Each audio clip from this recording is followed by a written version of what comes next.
quel est le réel nom de Moïse? La question peut paraître surprenante lorsqu'on ignore que ce nom fut sujet à débat pendant plusieurs millénaires. Oui, il existe un doute concernant la nomination de ce personnage, un doute déjà formulé dans la Bible elle-même. Nous allons donc ici nous employer à l'analyse de la pertinence de cette nomination et des doutes qui l'accompagnent. Alors ce sujet peut paraître superficiel et anodin, mais comme vous allez pouvoir le comprendre au cours de cette vidéo, ce n'est pas par hasard qu'il y eut un débat séculaire concernant ce nom. Il y a, en toile de fond, des raisons profondes qui justifient ces troubles. Le sujet pourrait donc être beaucoup plus important qu'il n'y paraît au premier regard. Nous allons donc ici remettre en question la nomination populaire et, peut-être, découvrir ensemble quel pourrait être le réel nom de ce personnage. Avant de commencer, rappelons toutefois que le réel nom de naissance de Moïse est inconnu et le restera. Comme vous le savez sûrement, la mère qui enfanta Moïse fut contrainte de le porter au Nil, et l'éventuel nom que lui donna cette mère biologique avant cet abandon forcé ne fut jamais référencé dans aucun texte ancien. Ce que nous appelons ici le nom de Moïse est, comme dans la Bible et partout ailleurs, le nom que lui donna la fameuse princesse égyptienne qui recueillit ensuite cet enfant et l'adopta. Commençons par rappeler le point de vue coutumier concernant ce nom. Selon la tradition, cet enfant s'appelle Moïse en Occident, Moussa en Orient, noms qui sont tous deux des déformations du Mosè des Hébreux et du Moses des Grecs, nom que porte ce personnage dans nos plus anciennes Bibles. Ce nom est clairement indiqué dans la Bible dès le début du texte de l'Exode et il est ensuite répété à plusieurs centaines de reprises. Aucun doute ne semble donc justifié, en première lecture tout du moins. Oui mais voilà, la Bible ne donne pas uniquement ce nom, elle en donne aussi l'origine et la signification étymologique. La princesse égyptienne qui recueille Moïse nous explique pourquoi elle attribue ce nom particulier à son enfant. Or, étrangeté de taille, cette étymologie pourtant explicite n'est absolument pas conciliable avec le nom hébreu qui l'accompagne et qu'elle devrait expliquer. En chaque siècle, on trouve donc des intellectuels qui rappellent et soulignent cette inadéquation, ce depuis plusieurs millénaires maintenant. Et quelques des plus anciens historiens et analystes de la Bible avaient bien déjà il y a 2000 ans affirmé haut et fort que le nom de Moïse avait bien jadis connu une modification. Ces troubles viennent de la structure de la phrase de la mère de Moïse et de la logique même du fonctionnement étymologique, logique qui force ici à considérer que cette femme se réfère à un nom décomposable en deux termes. Le nom de Moïse devait donc jadis avoir été composé de deux mots différents, deux parties distinctes. Élément qui était bien jadis affirmé à l'unisson par les auteurs antiques, athées et croyants de toute confession. Seulement voilà, le nom qui nous est parvenu, Mosè, Moses, est très court et, de fait, impossible à décomposer en deux termes distincts et pertinents en hébreu. Aucun linguiste n'est donc jamais parvenu à fournir une crédible interprétation de ce nom en partant de cette langue, ou même à partir des plus anciennes langues sémitiques, paléo-hébraïques, phéniciennes ou proto-cananéennes. Le nom qui nous est parvenu est donc impossible à concilier avec l'étymologie qui est donnée dans la Bible, nous forçant à concevoir que le texte et l'histoire furent trahis sur ce point, et que l'une des deux parties de ce nom pourrait bien avoir disparu.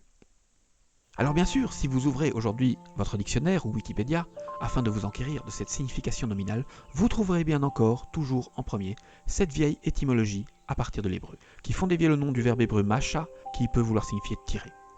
Et parfois, heureusement, une petite note sur le côté qui vous précisera qu'il s'agit bien d'une étymologie populaire. Mais qu'est-ce qu'une étymologie populaire? Voyons la définition. L'étymologie populaire est un procédé analogique par lequel le sujet parlant rattache spontanément et à tort un terme ou une expression dont la forme et le sens sont pour lui opaques à un autre terme ou expression mieux compris par lui, mais sans rapport. Vous en conviendrez, je pense, cette définition de l'étymologie populaire force à en rejeter la crédibilité. Par prudence, nous avons toutefois voulu examiner par nous-mêmes la crédibilité scientifique de cette étymologie hébraïque. Mais ce fut pour découvrir, hélas, qu'elle se fonde bel et bien sur des préjugés anciens et use de méthodes scientifiquement irrecevables. Entre autres absurdités, signalons que cette méthode prétend trouver l'origine étymologique d'un nom qui date au moins du XIIe siècle avant Jésus-Christ, à partir des termes d'une langue qui n'apparaît que plusieurs siècles plus tard. Car oui, il faut le rappeler, la plus ancienne trace écrite d'un hébreu encore en gestation, retrouvé par l'archéologue Garfinkel, est un texte du Xe siècle avant Jésus-Christ. Or, l'exode d'Égypte est plus ancien que cela. Il date de l'an -1540 selon mes hypothèses et de l'an -1200 selon les considérations traditionnelles. Jusqu'à preuve du contraire, l'hébreu n'existe donc pas encore à cette époque-là. Scientifiquement, c'est donc bien un non-sens complet que de s'accorder pareillement sur une étymologie hébraïque. Ce point de vue est seulement soutenu par de vieilles convictions et croyances qui présupposent encore que l'hébreu est la langue sacrée, la plus ancienne langue du monde, ce que l'archéologie a évidemment démontré être faux depuis très longtemps. De fait, l'hébreu est une langue relativement tardive dans l'histoire de nos civilisations. Soyons donc rationnels et usons de bon sens. Ce n'est évidemment pas à partir de l'hébreu qu'il nous faut comprendre l'étymologie du nom de ce personnage, mais à partir de l'égyptien. L'histoire de Moïse se passe en Égypte, il est donc logique d'au moins envisager que ce nom soit de cette origine. La mère adoptive de Moïse est décrite, et c'est une égyptienne. Même si cette langue existait à ce moment-là, les chances que cette mère égyptienne ait maîtrisé la langue hébraïque au point de faire en cette langue de l'étymologie sont quasiment nulles. Il est donc énormément probable que cette femme ait donné à son fils un nom en la langue qui est la sienne, comme le firent toujours toutes les mères dans toutes les cultures du monde. Cette femme est égyptienne, son nom est égyptien, ses comportements sont égyptiens et l'histoire se passe en Égypte. Il est donc naturel et logique d'envisager cette langue. Or donc, lorsqu'on considère l'étymologie égyptienne, on se rend rapidement compte que le nom de Moïse est en fait un mot égyptien très commun, à savoir le mot Moses, transcrit Messes, rendu par le hiéroglyphe symbole de la naissance et celui de l'étoffe plissée. Ensemble, ces deux hiéroglyphes représentent le verbe naître et tous les substantifs qui en découlent, tels que le mot accoucheuse dans cet exemple. Ce mot est tout à fait connu, banal et commun en Égypte antique, et il entrait bel et bien dans la composition d'un très grand nombre de noms composés. Utilisé de la sorte, ce mot signifiait en effet tiré de, dans le sens engendré par, fils de. Tiré de, nous voici déjà, directement, avec des mots et une signification qui coïncident pleinement avec les propos tenus par la mère de Moïse. On retrouve notamment cette partie de patronyme dans la dénomination de la majorité des pharaons de cette époque. Amosis, le fils du dieu Ia, Toutmosis, le fils du grand dieu Thoth, Amenmosis, le fils d'Amon, etc. Ce nom est donc, en fait, tout à fait banal en Égypte antique. L'interprétation égyptienne de ce nom apparaît donc d'emblée comme beaucoup plus crédible, et, comme vous le savez peut-être, elle fut soutenue par de nombreux intellectuels du XIXe et du XXe siècle. Pourquoi cette hypothèse, évidente et pertinente, est-elle donc si étrangement rejetée ? Eh bien, vous l'aurez peut-être deviné à la liste des exemples que nous venons de citer, ce deuxième mot qui toujours accompagne le mot Moses dans les noms égyptiens, c'est toujours le nom d'une divinité. Les noms égyptiens en Moses sont en effet tous des noms théophores, des noms qui intègrent le nom des divinités adulées de ces époques. Et c'est là que cela devient gênant, car oui, il est fort probable que le nom que reçut Moïse à la naissance contenait en fait le nom d'un dieu égyptien. Car oui, si la première moitié du nom est égyptienne, la seconde l'est aussi. Moïse fut donc, dès l'enfance, placé sous l'égide d'un autre dieu que le jaloux Yahvé. Et c'est, très probablement, à cause de cela que ce nom fut plus tard écourté dans la Bible et peut-être même déjà du vivant du personnage. Nous n'avons donc très probablement que la moitié du nom de ce personnage, et il nous faut maintenant poursuivre ce travail historiographique et retrouver la moitié manquante, précieux petit témoin de ces réalités du passé. Freud pensait que c'est au dieu Thoth que Moïse fut jadis voué à la naissance. Son nom complet aurait été selon lui Toutmosis. Et Freud argumente en ce sens en rappelant un épisode non biblique où le jeune Moïse lâche des hérons, oiseaux symboles du dieu Thoth, pour chasser les serpents dans le désert. Mais cette hypothèse de Freud n'a pas su convaincre. Aucun élément du texte biblique ne vient la corroborer, et elle ne permet pas d'expliquer l'étymologie affirmée par la mère de l'enfant. L'hypothèse de Freud fut donc rapidement délaissée. Voici donc où nous en sommes aujourd'hui. Une vieille absurdité comme a priori encore trop gravée dans le marbre, et une ébauche d'évolution qui n'a pas su convaincre. Mais nous allons poursuivre au-delà de nos prédécesseurs. Nous allons ici retrouver le nom complet de Moïse. Et ce ne sera pas bien difficile, car tous les indices nécessaires à retrouver ce nom complet sont bien encore tous présents au cœur de la Bible. Pour celui qui connaît bien l'Égypte, ce nom est complètement évident. Il est juste tellement flagrant que plus personne ne parvient à le voir. Alors oui, bien sûr, le nom du dieu égyptien a été gommé. Il est donc absent du texte. Tout sera donc ici forcément spéculatif. Mais la mère de cet enfant nous donne l'étymologie de ce nom. Quoi de plus précieux ? Avec 3 grains de bon sens, nous pouvons donc très facilement retrouver le nom complet. Revenons donc à cette scène fondatrice et analysons-la en y intégrant cette fois ce que l'archéologie nous a permis d'apprendre concernant la pensée égyptienne. Nous connaissons aujourd'hui globalement les divinités d'Égypte et leurs histoires. Essayons donc nous-mêmes de retrouver ce nom manquant. Parce que je l'ai sorti de l'eau, je l'appellerai... Et puis quoi ? Quel nom divin venait jadis terminer cette phrase ? Faisons quelques essais. Parce que je l'ai tiré de l'eau, je l'appellerai fils de Bastet, la déesse des chats et du foyer. Crédible ? Non, bien sûr. Ou ceci peut-être. Parce que je l'ai tiré de l'eau, je l'appellerai fils de Thoth, le dieu de la médecine et de la sagesse. Bof, pas terrible. Ou alors ceci. Parce que je l'ai tiré de l'eau, je l'appellerai le fils du fleuve, l'enfant du Nil, le fils du seul et unique grand dieu de l'eau et du Nil en Égypte, le fils d'Osiris.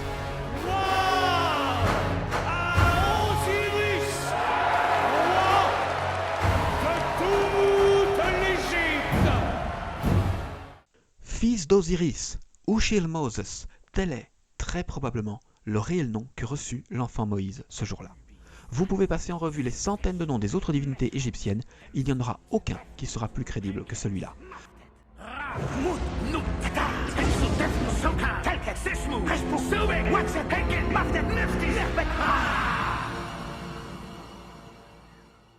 Car, à ces hautes époques, il n'y a encore qu'un seul grand dieu qui soit associé au fleuve en Égypte, et ce depuis presque 3 millénaires à ce moment-là. C'est le dieu Osiris. Fleuve, ô fleuve, emporte pour moi ce chargement si précieux. Voici donc que, sur base seulement de cette étymologie, nous retrouvons déjà très facilement ce vieux nom. Ce serait là le seul indice, il nous faudrait toutefois le regarder avec prudence, mais il y en a beaucoup d'autres. Les noms, le contexte, les lieux, tous les ingrédients de cette scène viennent chacun corroborer cette hypothèse. Commençons par parler des lieux. Où se passe cette scène ? La Bible est formelle. C'est dans le delta du Nil et plus précisément dans la région de Goshen qu'eurent jadis lieu ces péripéties, non loin de la ville de Pi-Ramsès, ville aujourd'hui retrouvée par les archéologues. Or, le passé de cette région de Goshen est aujourd'hui bien connu. Elle était jadis caractérisée par la totale dominance culturelle de la vieille cité d'Héliopolis et de son culte. Héliopolis, la ville de Ra et de son fils Osiris, le centre historique de tout le culte osirien. Selon les croyances des Égyptiens, Osiris est né dans cette région et y aurait même régné au temps préhistorique. De fait, le culte osirien est bien né là. Ses principaux temples sont là et tous ses principaux prêtres et adeptes vivent non loin, à quelques kilomètres du lieu de notre scène. Cette association à Osiris est donc géographiquement très pertinente. Et parlons de la mère adoptive de Moïse. Que savons-nous à son sujet ? Eh bien, nous connaissons le nom de cette femme. Ce nom a survécu au millénaire. Il n'est pas présent dans le canon biblique moderne, mais il est présent et unanime dans la littérature antique, dans les textes canoniques juifs et dans ceux de plusieurs églises, dont l'église éthiopienne, ainsi que dans les fameux manuscrits de Qumran. Selon tous ces textes sacrés et profanes, issus de plusieurs religions différentes, cette femme s'appelait Thermaotis. Et, selon toute vraisemblance, cette femme était une prêtresse du culte de la déesse Isis. Cette appartenance cléricale reste évidemment impossible à établir avec certitude, mais plusieurs indices convergents permettent d'en affirmer la pertinence. Premièrement, cette femme est princesse d'Égypte. Or, toutes les princesses d'Égypte étaient bien jadis associées au culte d'Isis. Secondement, le nom de cette femme, Thermaotis, l'associe immanquablement au culte d'Isis, puisque ce nom est celui de l'un des principaux attributs de cette déesse. Isis Thermaotis représente en Égypte ancienne le caractère maternel de protection des enfants, caractère éminent dans la personnalité de cette déesse. D'où que plusieurs sociétés modernes de protection de l'enfance aient adopté ce nom. Troisièmement, aux plus anciennes époques, les prêtresses d'Isis avaient pour pratique rituelle de se laver régulièrement dans le Nil, car le fleuve représente, pour elles, leur époux sacré, le dieu Osiris. Or donc, la mère adoptive de Moïse nous est bien présentée comme occupée à se baigner pareillement au moment où elle reçoit cet enfant. Quatrièmement, il existe des textes anciens dans lesquels cette femme est directement surnommée Isis, ce qui l'associe évidemment à ce culte. Cinquièmement, plusieurs textes anciens affirment que cette femme était stérile. Or, dans la mythologie égyptienne, Isis eut pareillement des difficultés à avoir un enfant avec son époux, mais elle finit par y parvenir, engendrant l'enfant divin Horus. Cette déesse devint, de ce fait, la déesse égyptienne de la fertilité. Or, comme bien souvent dans le lointain passé, les filles stériles étaient jadis associées au culte de la déesse locale de la fertilité.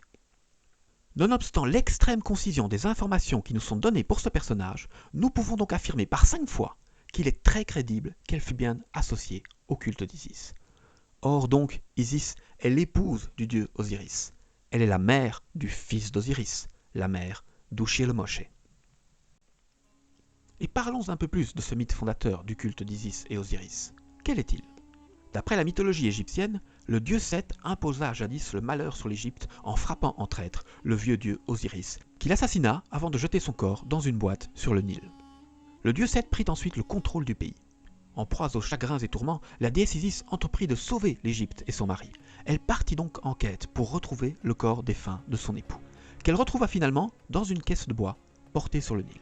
La déesse Isis va ensuite magiquement s'unir avec son époux défunt et parvenir à donner la vie, engendrant l'enfant divin Horus, fils et réincarnation d'Osiris. Fils qui, plus tard, affrontera le dieu Seth, le détrônera et reprendra le contrôle du pays. Tel est le mythe. Ainsi, l'histoire du dieu Osiris s'avère avoir un énorme rapport avec la scène qui se joue devant nous. Le dieu Osiris fut bien jadis lui-même pareillement porté sur les eaux, tout comme l'enfant Moïse, sur le même fleuve, dans la même région.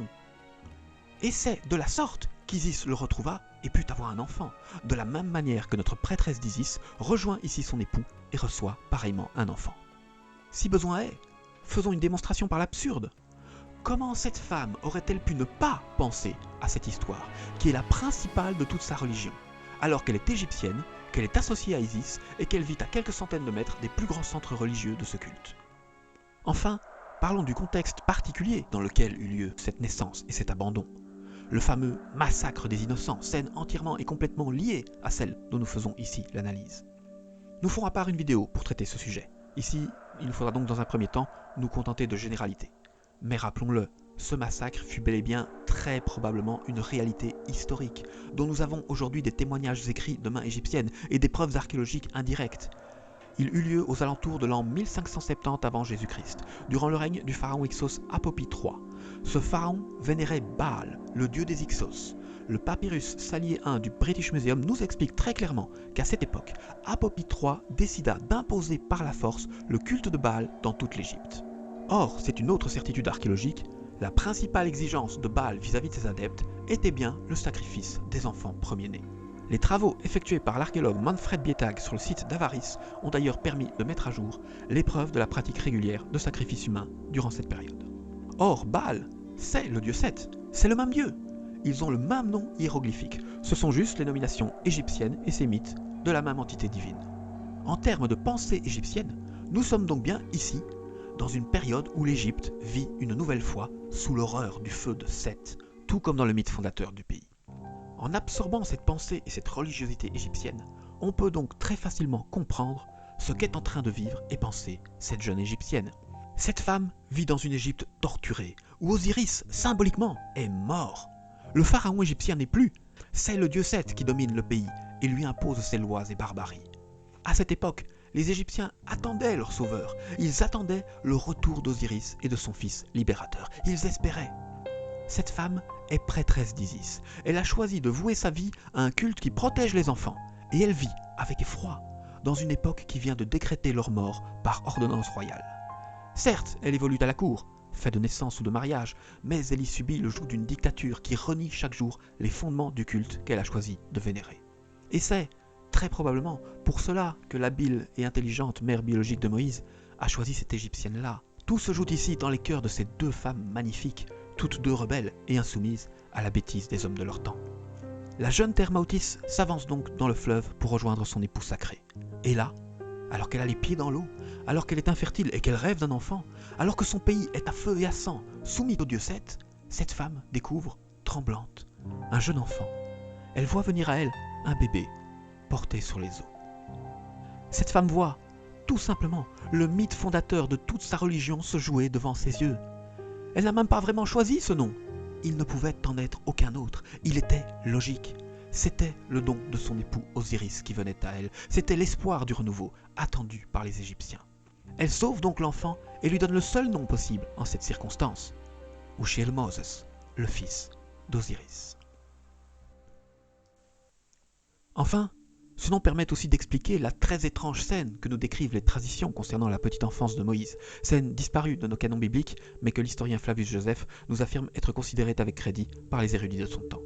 Cette scène, dont existent plusieurs variantes, nous décrit globalement un passage où la jeune mère adoptive de Moïse vient présenter son nouvel enfant au pharaon, son père, dans l'espoir qu'il soit accepté, voire même envisagé comme héritier. La scène est assez douce et simple. Le pharaon semble au début réagir assez mal à l'annonce du nom du jeune enfant, mais la mère réexplique une nouvelle fois l'origine de ce nom, explication manifestement nécessaire à ce que ce nom soit accepté. Le pharaon choisit finalement de prendre la chose à la légère. Il décide même de prendre l'enfant et de le porter sur ses genoux pour jouer quelques instants avec lui. Mais l'enfant Moïse, âgé de 5 saisons à ce moment-là, fait innocemment un geste déplacé.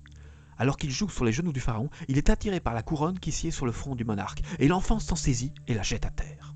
Et le texte nous apprend que le roi et toute sa cour furent complètement pétrifiés par ce geste.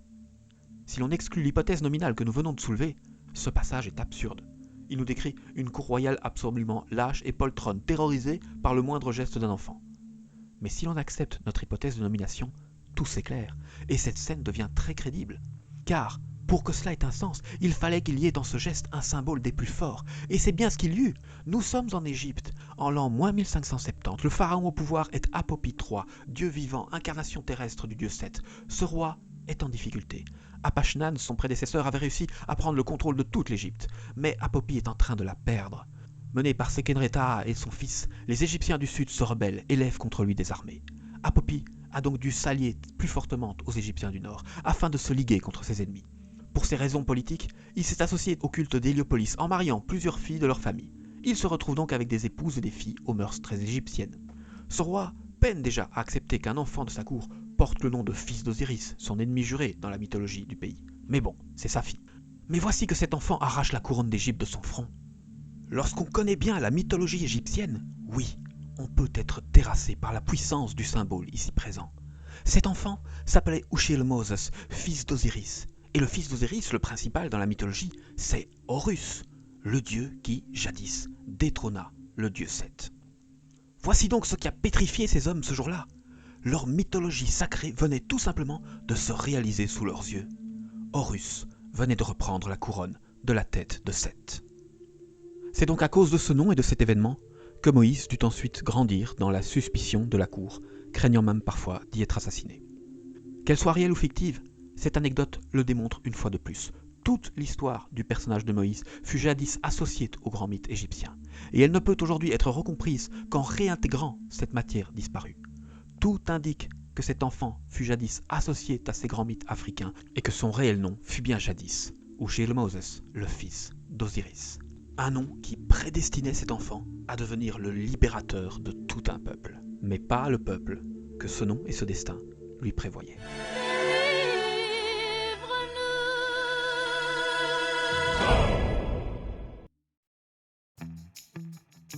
Un nom qui ouvre en tout cas la porte à une toute autre lecture de l'histoire biblique, une lecture historiographique qui intègre les éléments aujourd'hui révélés par l'archéologie. Merci à tous pour votre attention, et si vous le voulez bien, je vous donne rendez-vous dans un mois pour la suite de ces découvertes. Au revoir.